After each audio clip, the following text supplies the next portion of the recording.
সূর্য আর চাঁদের গ্রহণ নিয়ে পৃথিবীর মানুষের উৎসাহের শেষ নেই। দুদিন আগে আমেরিকার বিস্তীর্ণ অংশ থেকে দেখা গিয়েছে পূর্ণগ্রাস সূর্যগ্রহণ। বহু মানুষ সেই গ্রহণ দেখতে আকাশের দিকে চেয়েছিলেন। দীর্ঘ 4 মিনিট ধরে চাঁদের ছায়ায় ঢেকেছিল সূর্য। এটি ছিল বছরের প্রথম সূর্যগ্রহণ।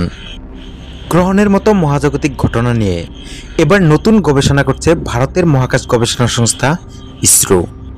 দাবি, তারা মহাকাশে কৃত্রিম উপায়ে গ্রহণ তৈরি করতে পারবে এমন প্রযুক্তি তৈরি করা হচ্ছে ইসরোর গবেষণাগারে। জানা গিয়েছে ইউরোপের প্রভা 3 নামের মহাকাশযান উৎক্ষেপণ করতে চলেছে ইসরো। ইউরোপীয় মহাকাশ গবেষণা সংস্থার সঙ্গে যৌথভাবে এই অভিযান পরিকল্পনা করা হয়েছে। প্রভা 3-এ 2টি স্যাটেলাইট থাকবে। উৎক্ষেপণের পর মহাকাশে সেগুলি পাশাপাশি উড়বে। সূর্যের করোনা অংশকে বিশেষভাবে পর্যবেক্ষণ করবে এই স্যাটেলাইটগুলি, যা এর আগে করা যায়নি।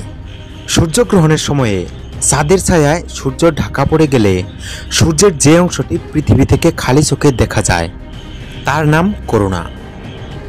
অন্যান্য সময়ে সূর্যের বাকি অংশের আলোর ঔজ্জ্বল্য করোনাকে ম্লান করে দেয়। গ্রহণের সময়ে উজ্জ্বল হয় করোনা।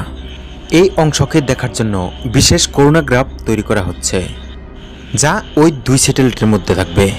বিজ্ঞানীরা জানিয়েছেন সূর্যের এই করোনা অংশটি মহাকাশের আবহাওয়াকে নিয়ন্ত্রণ করে।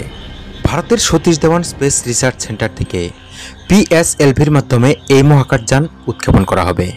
তবে এখনও ইসরোর তরফে উৎক্ষেপণের তারিখ ঘোষণা করা হয়নি। যে স্যাটেলাইটগুলি ইসরোর এই গ্রহণ তৈরির কাজে নিযুক্ত হবে তাদের নাম দেওয়া হয়েছে অকাল্টার এবং করোনাগ্রাফ। দুটিকেই পৃথিবীর উচ্চ কক্ষপথে বসানো হবে। সমান্তরালভাবে অন্তত 150 মিটারের ব্যবধানে ঘুরবে তারা। তৈরি হবে কৃত্রিম গ্রহণ। ইউরোপের প্রভা 2 মহাকাশযান ইতিমধ্যে মহাকাশে অভিযান চালাচ্ছে। সোমবার তার মাধ্যমে নিবিড়ভাবে সূর্যগ্রহণ পর্যবেক্ষণ করা হয়েছে। সূর্যের 2 ধরনের ছবি তুলে পাঠিয়েছে ওই মহাকাশযান। এবার সেই প্রভা সিরিজের 3য় মহাকাশযানটি উৎক্ষেপণ করতে চলেছে ইসরো। এরকমই নতুন নতুন আপডেট পেতে আমাদের চ্যানেলটিকে সাবস্ক্রাইব করুন। ধন্যবাদ।